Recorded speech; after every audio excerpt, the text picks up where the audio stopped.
Boas noites, benvidos á entrevista. Hoxe contamos connosco coa portavoz do Partido Popular na Deputación, Elena Candia. Boas noites, Elena. Boas noites.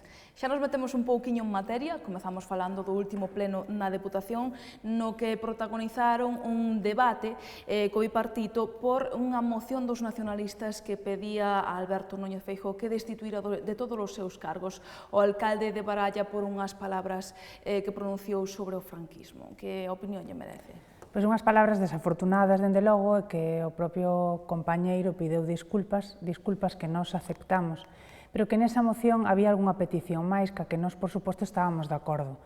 A miña intervención empezou cunhas palabras de recordo e de profundo afecto a todas as persoas e familiares que foron e están sendo víctimas de réximenes totalitaristas que todavía existen, e tamén, por suposto, as víctimas do franquismo, como non.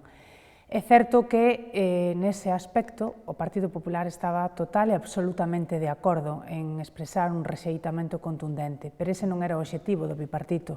O obxectivo do bipartito era a dimisión dun compañeiro que nós nese aspecto sí que non apoiamos.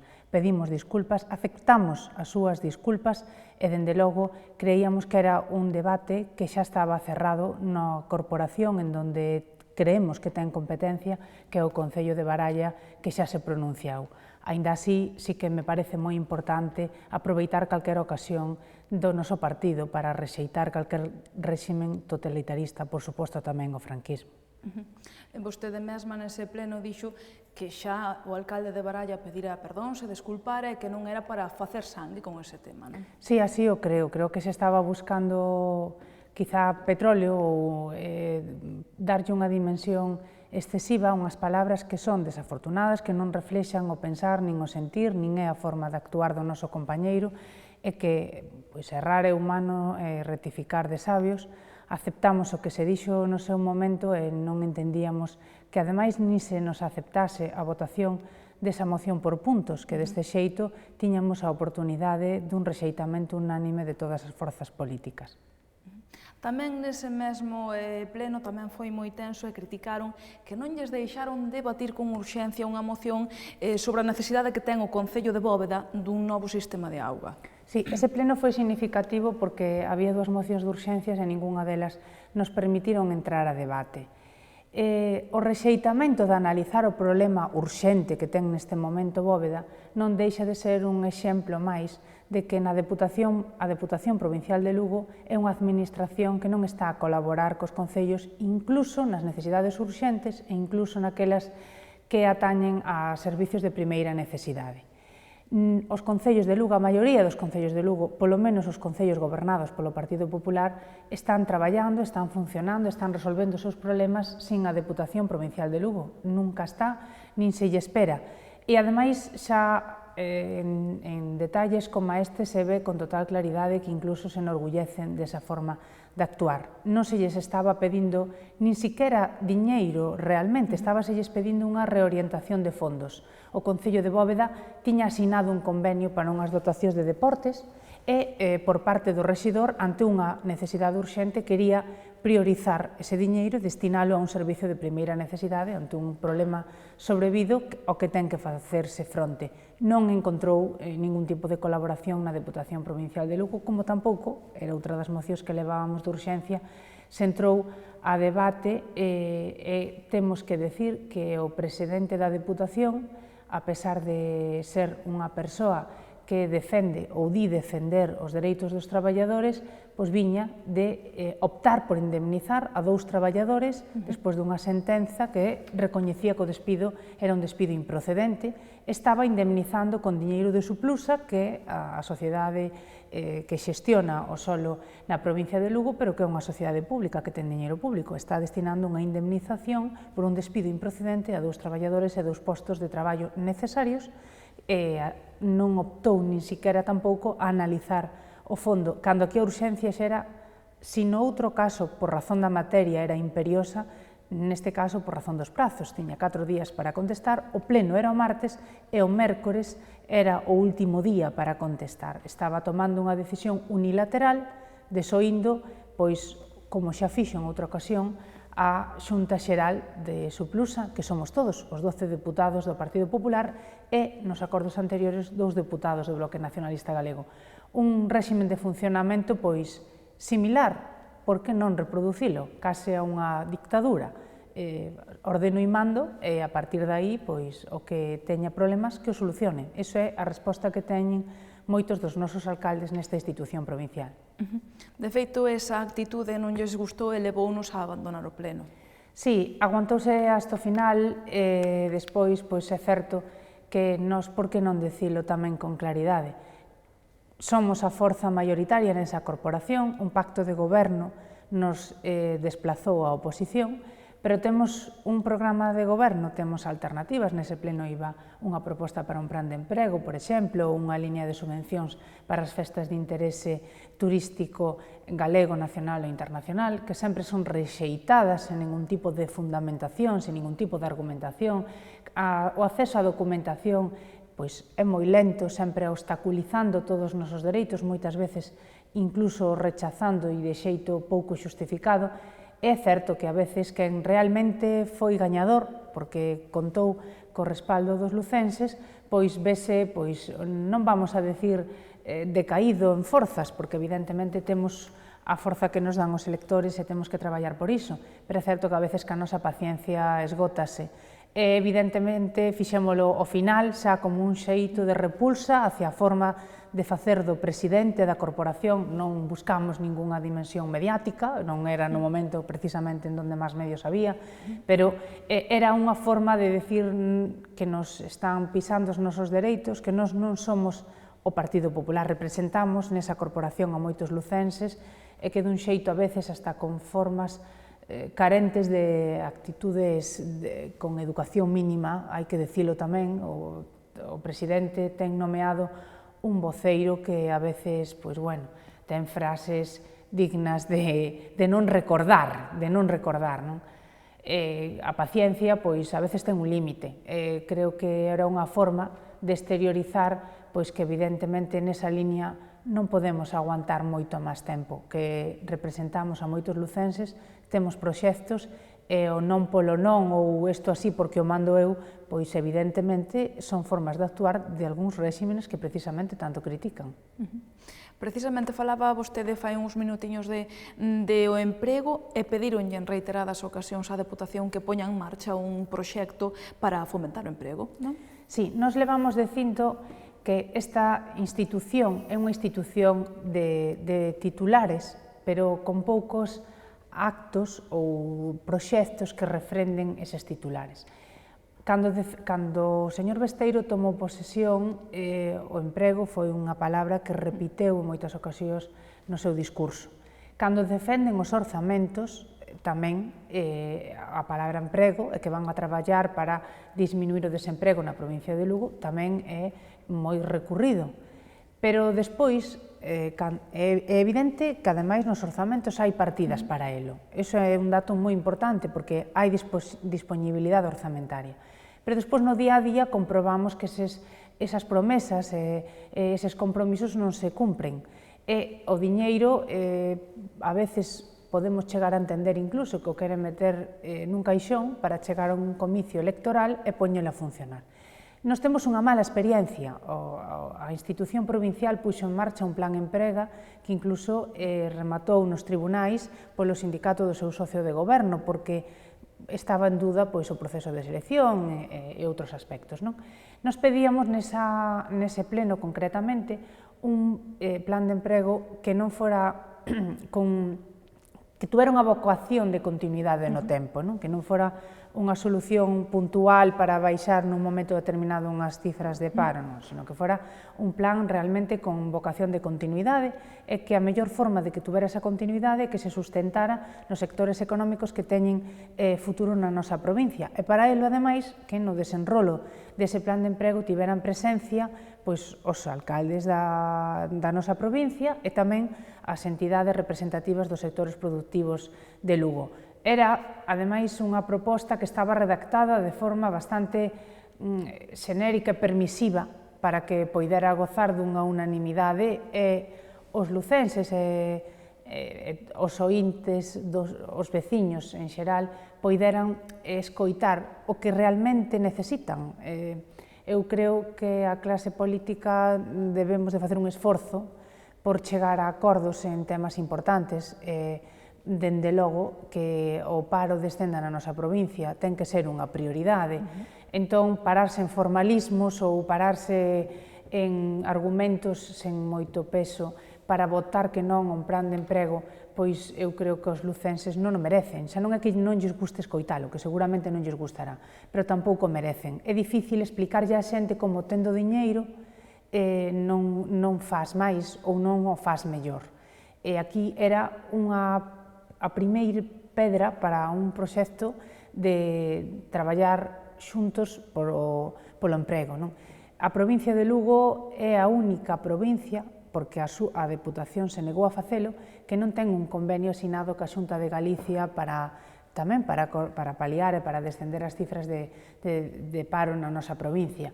Entón, temos diñeiro, temos proxecto, non encontramos a razón pola que se nos di non, outra vez, porque leva na parte da riba do folio anagrama do Partido Popular ou porque o propón o Partido Popular, pero sin máis argumentos.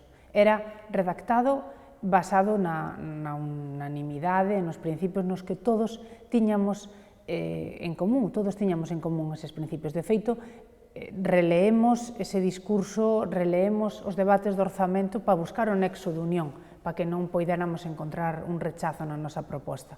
Pero igual, calquer esforzo que se faiga por facer acercamentos ou por facer propostas, pois é en vano, realmente, para este bipartito.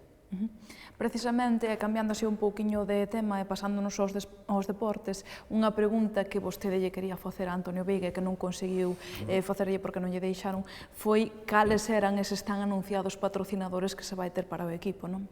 É probable que non quixera contestalo, ben porque non lle interesaba nese momento, que ao fin e a cabo non sería o peor, ou ben porque non nos teña, que iso sí que sería o máis preocupante. Esperemos que non, todo apunta a que sexa esa última razón. Sen dúbida, nós o que vimos pedindo, tamén de xeito constructivo, porque nos consta que Lugo lle quere o Breogán, e que non se xogue con el. Dende o Bloque Nacionalista Galego, o Partido Popular entende que se fixe unha utilización do Breogán, asumiron a presidencia nun momento determinado polas razóns que só eles saben, apoiaron con moito diñeiro público a ese ente e, de repente, da noite para a mañá, mudaron de plantexamento no deporte, había que xustificar non queremos axudar o Lugo, que tampouco fixeron, e había que vender o Breogán. Aparentemente non vemos unha alternativa seria, nos levamos tamén ao pleno da Deputación unha moción para que transmitiran seguridade os lucenses e os siareiros de Breogán, que realmente tiñan un plan de viabilidade e sabían como iban dar continuidade ao Breogán aínda despois de regalar accións, unha idea que se lles ocurreu tamén un día pola mañá. O día seguinte de decir que as iban a regalar, encargaron unha auditoría para decir o que iban a costar. Claro, é que a unha persoa que lle digas que hoxe vas ter algo gratis, o día seguinte dices que vas a encargar para saber o que costa o que vas a regalar, son improvisacións que lle están facendo un daño irreparable ao Breogán, pero que non deixan de ser, pois, exemplo dunha forma de xestionar absolutamente sin rumbo, a base de improvisacións. Hoxe perdemos un patrocinador importantísimo e lendo os medios, escoitando os medios, nos decía o patrocinador que resulta que estaba esperando propostas e pasaba o tempo e naide se preocupaba del. Entonces, a falta de xestión é clara, non o dice o Partido Popular, dicen os propios afectados, pero permitirse o luxo de perder un patrocinador dese nivel sin ter ningunha alternativa é unha temeridade increíble. Non vemos máis que desatinos na xestión do deporte. Primeiro foi o malestar dos clubes do deporte de base, que se sentiron agraviados porque non había un reparto equitativo dos fondos para deportes. Logo foi o non o Lugo, para non cometer erros pasados, era a razón que daban. E logo foi o tiramos ao precipicio Breogán. Inicialmente fixen unha utilización deste clube porque me interesaba ser o presidente e despois resulta que quero desfacerme dela a toda costa sen proxecto. É preocupante, non son, o futuro de Brogan non está claro e non transmite ningún tipo de seguridade. Dende logo, dentro do Partido Popular, o único compromiso que temos é axudar e ser constructivos, non queremos máis que poñer realmente todo aquilo que sabemos facer, estamos a disposición, por suposto, para traballar, para que teña un futuro, porque sabemos, como dice ao principio, que o Brogan é un clube moi querido e que Lugo quere o Brogan, non podemos permitirnos xogar con el, pero en todo este desatino, pois o señor Besteiro mira para outro lado, que ao fin e a cabo non podemos responsabilizar deste erro solo o Bloque Nacionalista Galego. Temos a un presidente da Deputación, o señor Besteiro, que nos principales problemas tampouco nunca dá ningunha solución. E durante un tempo podemos, ao mellor, ir aguantando ca calada por resposta, pero vai chegar un momento que non vai a ser suficiente. Outra gran denuncia que plantexaron era que os nacionalistas pagaban aos seus asesores do partido con diñeiro, con cargo á deputación, con diñeiro público. Nos o que viñamos detectando, vimos detectando que determinadas persoas realizan o seu traballo, prestan os seus servicios nas sedes do Bloque Nacionalista Galego. Tamén, sen ningún tipo de mala fe, polo conducto ordinario, rexistramos no pleno da corporación, en torno ao 10 ou 13 de xuño, unha pregunta, concretamente en donde describíamos esta situación e preguntábamos como era posible que unha persona que estaba adscrita a unha área de goberno, concretamente a unha área de cultura, estaba a facer labores políticas nunha sede dun partido político. Nese pleno, tamén hai que dicilo, isto mellor é unha percepción personal, pero máis xente coincidiu comigo, con excesiva soberbia nos contestaron que este tipo de actitudes como mínimo eran dignas de agradecerlo, de aplaudirlo e que moitas veces precisamente os que estábamos máis cerca non éramos quen de recoñecer o traballo que facían os nosos colaboradores. Eu insistinlle, pero mire que esta xente está adscrita a unha área de goberno. Repetiron que evidentemente eran coñecedores desta situación e estaban moi contentos do traballo que estaban a facer. Pero 12 días despois inician un proceso de corrección de erros e estas persoas que teóricamente estaban adscritas a unha área de goberno pasaron a estar adscritas ao grupo do Bloque Nacionalista Galego na Deputación. Aínda así, o grupo ten a súa sede, todos tamén o grupo do Partido Popular, e tamén é certo que ali non se está, dende logo non é o seu centro de traballo, porque eso sí que vemos que vamos todos os días.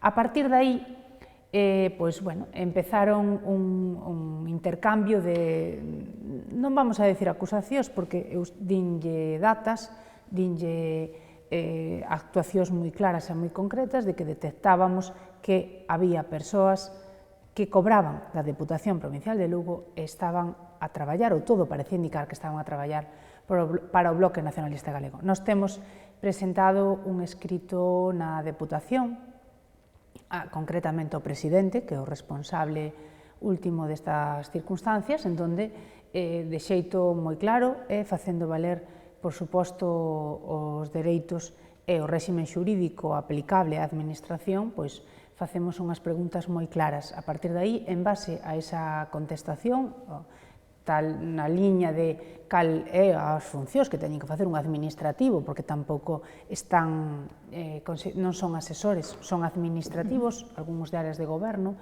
e outros do grupo do Bloque Nacionalista Galego, pois cales son realmente as súas funcións e funcións que non están especificadas, como los dicen, na relación de postos de traballo da Deputación, pero o que sí é claro é que todos eles son xente que a súa nómina a paga a Deputación Provincial de Lugo. Ese é un dato indiscutible. Despois, onde poden facer as funcións, pois ao mellor terá que ser un tribunal o que o determine.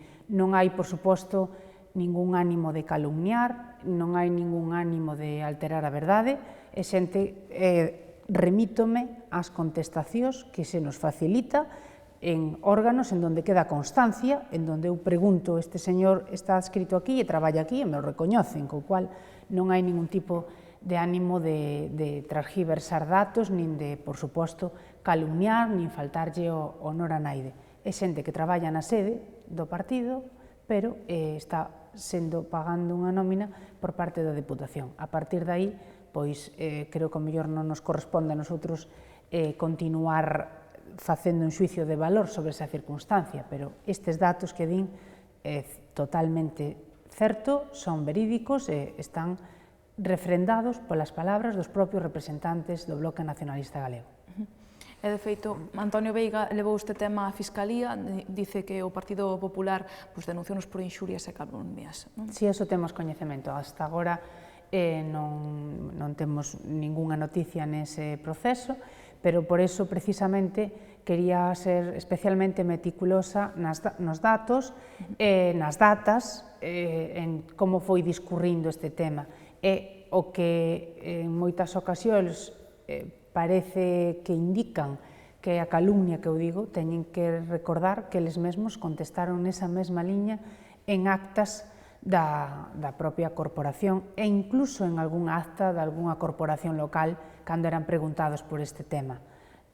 As funcións que teñen ou que están obrigados a facer, pois eso seguiremos estudiando coa normativa que hai en vigor e co dereito de aplicación, teremos seguramente unha resposta, pero o que sí está claro é que os feitos están perfectamente identificados, que se fixeron as consultas polo trámite ordinario, que eles mesmos nos contestaron que estábamos no certo e que a partir de aí fixeron unha corrección de erros para regularizar unha situación que é certo que recoñeceron que había un error. Naide pideu disculpas.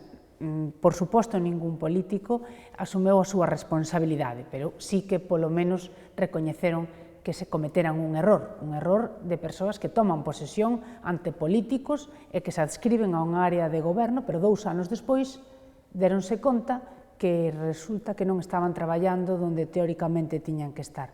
A situación, como mínimo, é un pouco kafkiana. Non sei se ao final terá resultado xurídico, pero como mínimo é un pouco kafkiana, porque a xente sabe, os veciños de Foz, os veciños de Ribadeo, os veciños da Puebla, saben perfectamente onde está traballando esta xente. Os veciños venos todos os días, saben que o Partido Popular non está a mentir en onde presta o seu traballo esta xente. Falaba antes de que lles costa moito acceder a según que datos da Deputación, precisamente pediron que lles informaran dun tema que se coñece últimamente, que era que o Museo Provincial pode chegar a perder unha das súas coleccións insignia, que é o legado de Álvaro Gil. Este tema, por facer un paralelismo, aínda que teñen trascendencia distinta, pasa un pouco como a situación que está a vivir o Breogán. Probablemente o Museo Provincial esteña neste momento pois máis cerca de perder que de conservar unhas pezas que teñen un valor indiscutible para Lugo. O presidente da Deputación non compareceu neste proceso, non dixo nin sequera a súa opinión, non sei se é que descoñece o proceso, non lle importa ou non ten nada que decir, non está. E as persoas responsables, que volven a ser os mesmos aos que lles estamos pedindo que poñan un pouco de cordura na xestión do Breogán, pois, a pesar de ter unha sentencia de data 27 de decembro do 2012, se non recordo mal, a primeiro acercamento que se ten ca familia foi hai 2 días. Como mínimo, iso é absolutamente criticable. A falta de preocupación, pois, é evidente. Xa non digo ter resultados, porque estamos a falar de diñeiro público, estamos a falar de moito diñeiro público. Xa en litixios xudiciais pois vai unha cantidade importantísima que supera os 600.000 euros. Tampouco vamos a facer demagoxia. O Partido Popular demostrou, por exemplo, cando precisaron del para apoiar o Clube Deportivo Lugo, que nos asuntos importantes non queremos facer demagoxia, queremos ser constructivos e aportar as nosas propostas. Sabemos que este é un problema heredado, pero tamén sabemos que despois de 6 anos botarlle a culpa ao pasado pois xa é pouco creíble. E que cando temos unha sentencia de data 27 de decembro, o primeiro acercamento ca familia se produza hai uns días, pois temos argumentos obxectivos bastante evidentes de que esta xente, a xestión das áreas que están asumindo, como mínimo e por ser máis ou menos suave, se lles está quedando grande. É evidente que o presidente ten que tomar as riendas neste proceso. É evidente que ten unha responsabilidade se o museo perde as pezas. Durante 6 anos non pode estar mirando para outro lado, non pode ignorar que estamos a punto de perder unhas pezas de valor incalculable. Terá, por suposto, unha parte moi importante de culpa, por moito que delegara esa xestión no Bloque Nacionalista Galego. Por ahora, non ten un final moi feliz, parece, cousa que nos entristecería. Pedimos, sí, unha xunta de portavoces, porque houbo dúas por este tema, unha foi ofrecida polo responsable da área e outra foi pedida por nós, en donde se nos fixo tamén entrega das últimas sentenzas. É certo que as posturas están moi alonxadas.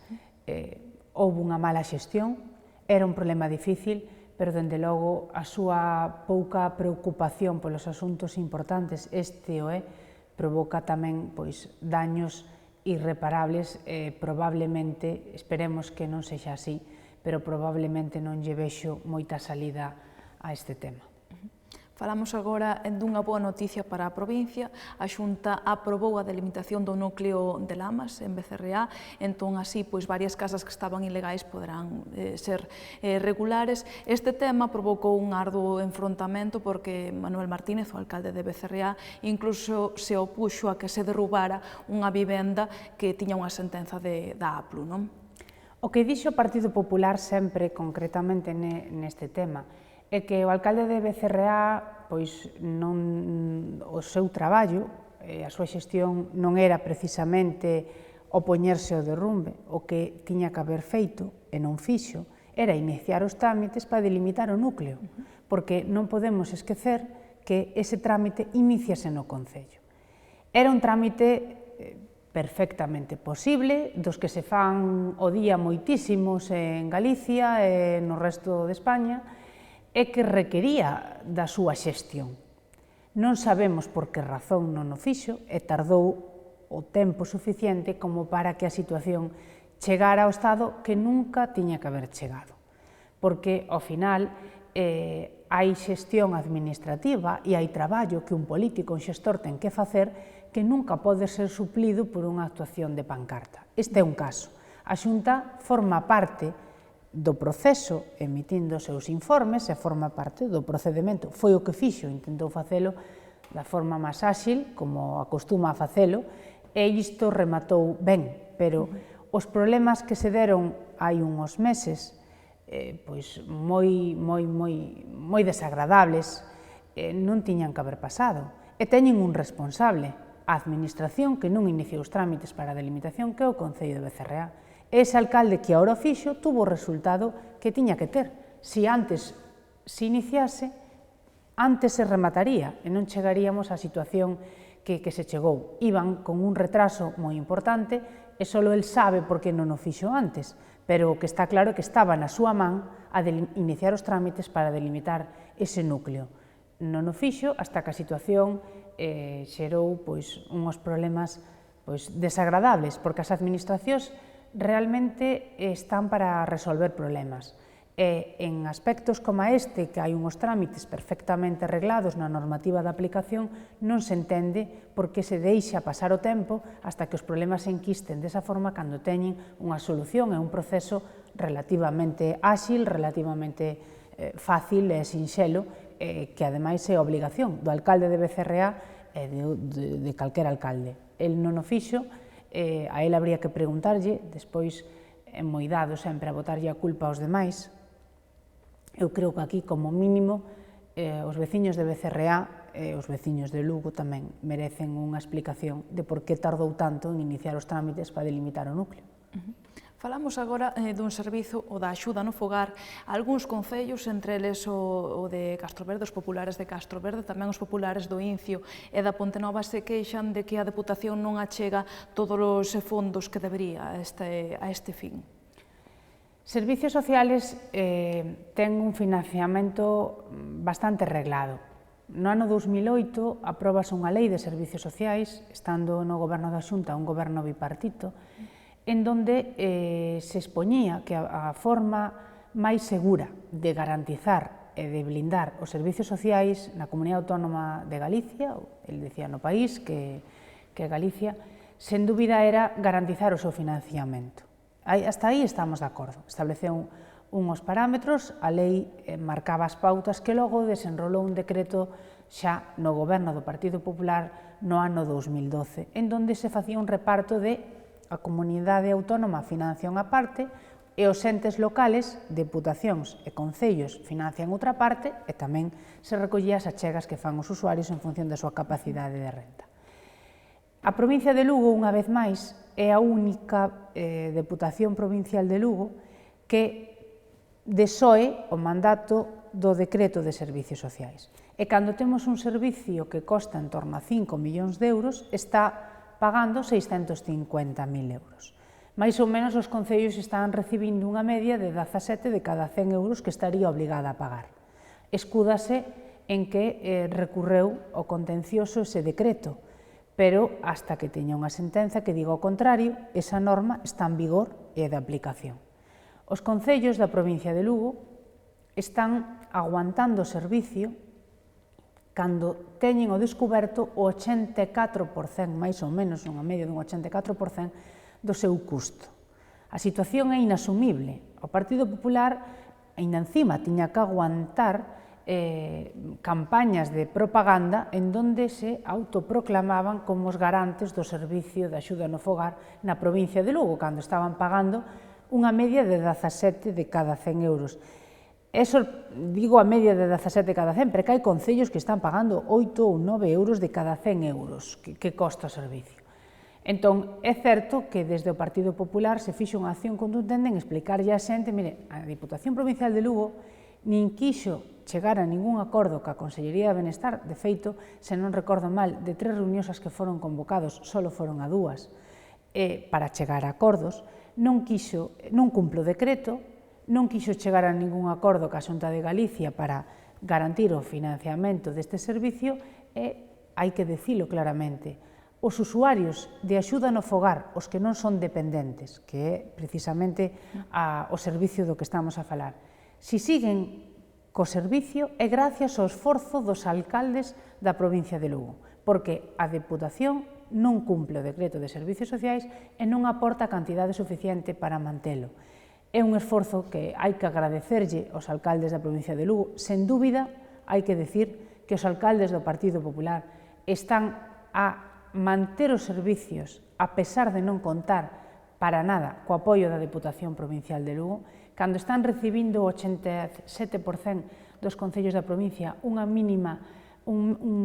cantidade media en torno a 17, 20.000 euros ao ano de achega económica da Deputación Provincial de Lugo, cando vamos a provincias colindantes como Coruña, Ourense, Pontevedra, reciben esa cantidade multiplicada por 10, e aínda así están mantendo os seus servicios. Entón, o esforzo en comunicación a xente ten que saber, o usuario que lle decía dese servicio ten que saber que se esa señora lle ven todos os días a casa unha hora ou 2 a facer as funcións que ten encomendadas na ordenanza, é porque o seu alcalde está facendo un esforzo en pagarlla, porque nin o presidente da Deputación, que quere garantir o estado de benestar e que lanza titulares moi agradables ao oído, pero, dende logo, moi pouco respaldados con feitos, nin o seu socio de goberno, que tamén se garanten como os principales defensores do benestar na provincia de Lugo, cumplen o que teñen que cumplir, nin pagan o que teñen que pagar. Xa para ir rematando, outro tema de enfrontamento entre a Xunta de Galicia e a Deputación son as residencias da terceira idade proxectadas pola institución provincial. A Deputación acusa a Xunta de que non colabora e a Xunta di que a Deputación non contou co Goberno autonómico para proxectalas. Seguramente será outro conflicto que os lucenses non entendan, porque volvemos a estar falando de situacións de necesidade e, sen dúbida, os usuarios dunha residencia de terceira idade teñen que estar na primeira liña de prioridades. Pero eu vou a dar un dato. No ano 2010 o señor Besteiro programou unhas residencias. Probablemente os criterios de ubicación só os coñece el. Pero eu que lle digo que estamos no ano 2013, rematando, e non hai unha sola praza de residencia creada pola Diputación. E ten o diñeiro, volvemos a recordalo, o Suplusa ten o seu correspondente orzamento. A capacidade de xestión desta Deputación Provincial suspende na piscina de Monterroso, que ora ten que meter 400.000 euros máis, suspende na carretera de Río Torto, que tamén se pagou máis obra da que realmente se fixo, e suspende nas residencias. Era unha mensaxe máis propia de unha mensaxe electoral que non un estudio de necesidade da nosa provincia. Agora, ademais, tiña un proxecto moi propio que iban a estar compostas por unhas mini residencias enfocadas, non o estou inventando, foron as explicacións que a min, como voceira do Partido Popular, se me deu para ese proxecto, e iban a estar destinadas a persoas válidas e incluso se me chegou a dicir a cantidade económica que terían que pagar ao mes, en torno a 900.000 euros. Con estes datos, que son orientativos, o mellor en vez de 900 era 1.100, o que quero poñer enriba da mesa que a Deputación tiña o seu proxecto, un proxecto construído individualmente, un proxecto innovador, é un proxecto que el diseñaba, pois, volvo a decir, que os criterios de ubicación só os coñece el. Despois, a medida que foi pasando o tempo, foi buscando desculpas para retrasalas hasta que chegaba un comicio electoral, como foi as eleccións autonómicas, que foi a Fonsagrada, firmou o contrato e sacou a foto co alcalde da Fonsagrada, e agora marcarás o seu marco temporal, tamén que probablemente só eles o coñezan. Eu creo que a Xunta de Galicia demostrou que a creación de prazas é unha necesidade, e demostrou además que a sabe facer. Non vou dar as cifras das que creou a Xunta de Galicia, mentres que o señor Besteiro non creou ningunha, porque creo que ao mellor nin sequera procede, pero o que está claro é que o seu proxecto fallou. Incluso algúns dos sitios en donde ubicou esa residencia agora non a queren, como é o caso de Río Torto.